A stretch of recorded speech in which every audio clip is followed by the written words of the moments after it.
Cordiales saludos, hermanos, en el nombre de nuestro Señor Jesucristo.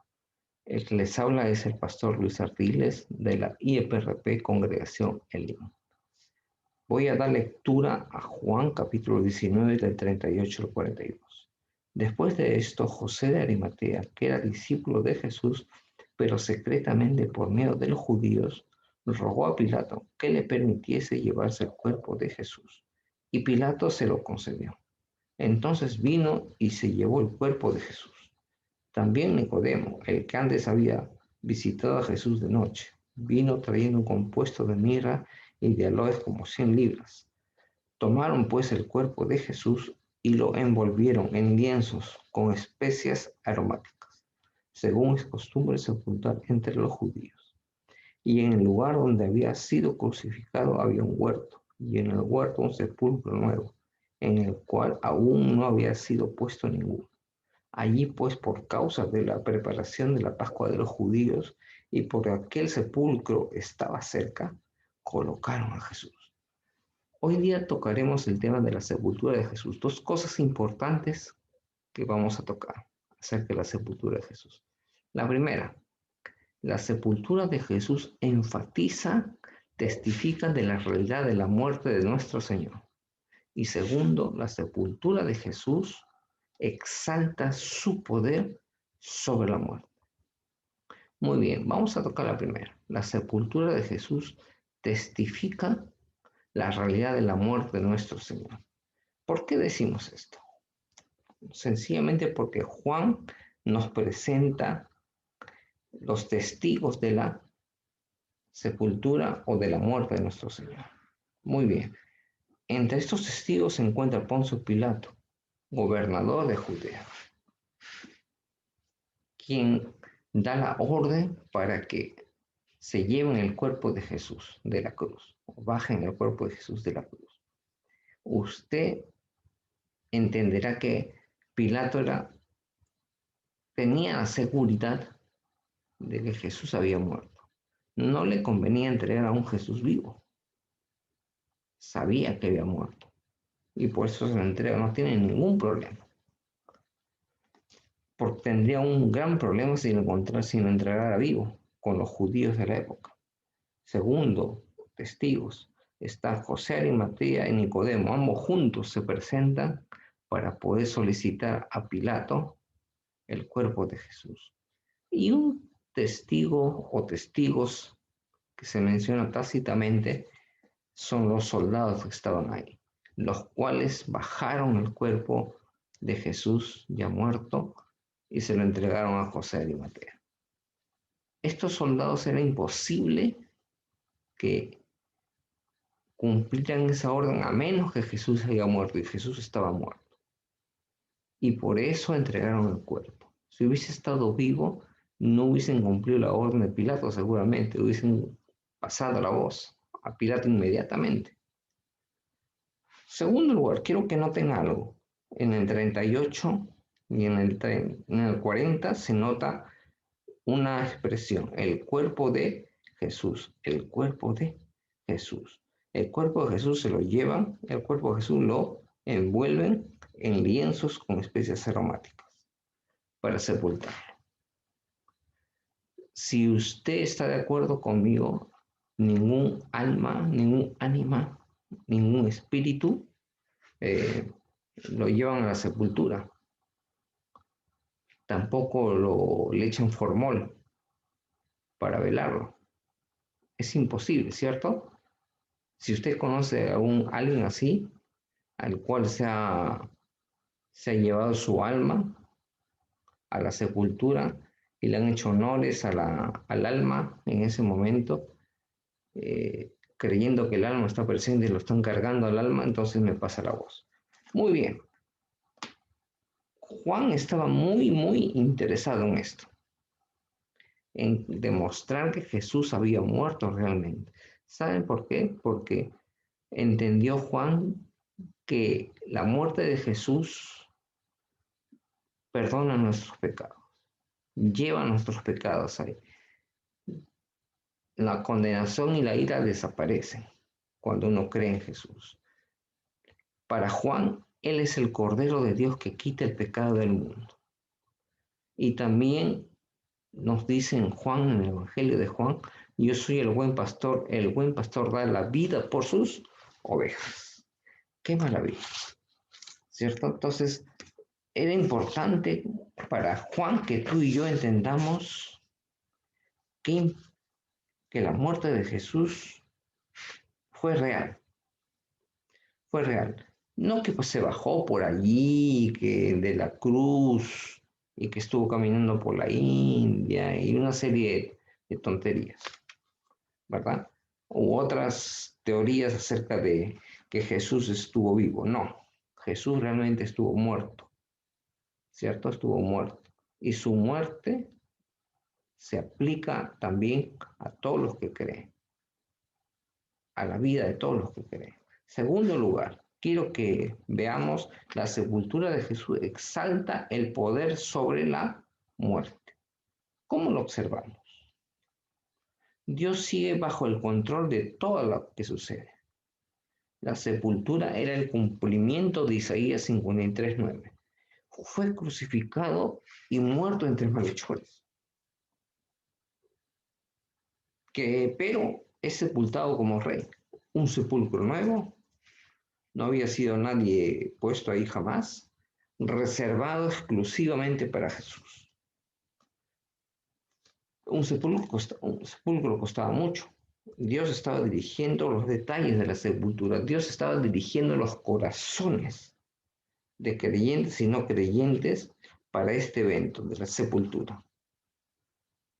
Por ejemplo, Poncio Pilato era no creyente. Sin embargo, Dios, controlando todo, permite que acceda a entregar el cuerpo de Jesús. José Arimatea, hombre rico, discípulo, que estaba siguiendo a Jesús temerosamente, pero ahora lo vemos valientemente solicitando el cuerpo de Jesús. Él es quien compra también el sepulcro nuevo y lo estrena. Jesús era pobre, eso había que considerarlo. ¿De dónde tendría dinero para comprar Jesús una sepultura, su familia en especial? Obviamente. Una sepultura así. Dios había provisto todo. Todo este control de Dios nos indica que el camino estaba preparado para la resurrección. La sepultura de Jesús, por lo tanto, por ello debe animarnos, queridos hermanos, a saber que las cosas no acabarán con derrota. ¿Por qué decimos esto? Porque en un primer momento, imagínense a José de Arimatea, Nicodemo, los familiares de Jesús, los parientes, amigos, discípulos. ¿Cómo se sentirían en ese momento? Tristes, con dolor, incluso algunos desubicados emocionalmente, desesperados. Quizás su único consuelo era sepultar a Jesús y así consolar lo que no pudieron hacer por él cuando estaba vivo.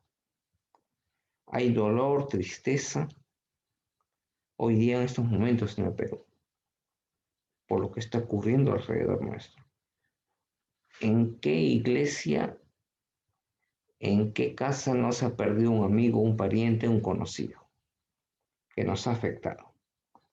Y que obviamente produce en nosotros sentimientos como produjo también los sentimientos en estos hombres de José Arimatea, las mujeres, Nicodemo, aunque no se menciona acá las mujeres en este pasaje, pero obviamente estaban allí. Hay una sensación de dolor, de tristeza, y quiere ser, vamos a decir, consolada, quiere ser menguada con la sepultura de Jesús. Y ahora vemos que incluso eso se ha privado también a nuestras familias peruanas. No podemos enterrar a nuestros muertos, eh, por lo menos ese sentimiento de dolor, expresarlo en esos momentos. No se puede, por cuestión de pandemia, ustedes saben. Sin embargo, no todo acaba allí. Más adelante en el contexto vemos obviamente y sabemos que no acabó en la sepultura, acabó en la resurrección esta historia. Déjeme decirle que la historia entonces no acaba allí. Dios estaba dirigiendo los detalles, circunstancias y corazones para hacer más gloriosa la resurrección. Si tú crees en Cristo, este dolor no será interminable. Dios ha preparado el camino para la resurrección también nuestra. El dolor será por un momento, querido hermano. Luego vendrá el gozo pleno en el Señor. Así lo demuestra la Escritura. Así es la promesa del Señor para ti y para todo aquel que crea y está escuchando. Yo te invito a creer en Jesucristo. Vamos a ver que al testificar la sepultura, la muerte de Cristo, da algunas luces de esperanza para ser mejores discípulos de Cristo. José, Arimatea y Nicodemo, resumiendo, eran cobardes, miedosos en un principio, sin entrega total. Ahora, el evangelista Juan los presenta y destaca su valentía. Ambos están pidiendo el cuerpo de Jesús a Pilato. Están arriesgándose a una respuesta negativa, una represalia por parte de los judíos y también de los romanos. Pero ellos ahora valientemente piden el cuerpo de Jesús. Destaca su valentía y su entrega total ahora. Entrega total lo vemos cuando Nicodemo 100 libras de especias aromáticas. No era poco, era mucho, era bastante. Era una buena cantidad de dinero que él invierte en la sepultura de Jesús. Entonces vemos su entrega total ahora, su valentía, un cambio en ellos. Quizás no con una esperanza, quizás no entendían lo de la resurrección, obviamente, no esperaban la promesa, pero ya nos da unas luces de esperanza de que a través de la muerte de Jesús podemos también nosotros pensar en muerte al pecado y con su resurrección vida espiritual nueva. Que Dios nos muestre en este pasaje a valorar la muerte de nuestro Señor y que no acaba en derrota sino en victoria. Hay esperanza en Jesús, querido hermano, a poder pasar el dolor. Hay esperanza a través de Jesús de ser renovados como discípulos suyos. Hay esperanza para ti que aún no has entregado tu vida a Cristo, a recibir el perdón de pecados, a ser una persona, un discípulo de Cristo que realmente se entrega con valentía y totalmente a Cristo. Hay esperanza para ti. Esto es lo que he querido compartir con ustedes. Que Dios les bendiga grandemente. Señor, te damos gracias por la palabra que ha sido expuesta. Ayúdanos, Señor, a valorar la muerte de nuestro Señor, a saber realmente que tú nos amaste y te entregaste por nosotros en la cruz. Te alabamos por ese gran amor hacia nosotros, por esta realidad en la cual recibimos grandes bendiciones. Te alabamos en el nombre de Jesús. Amén. Hasta luego, hermanos.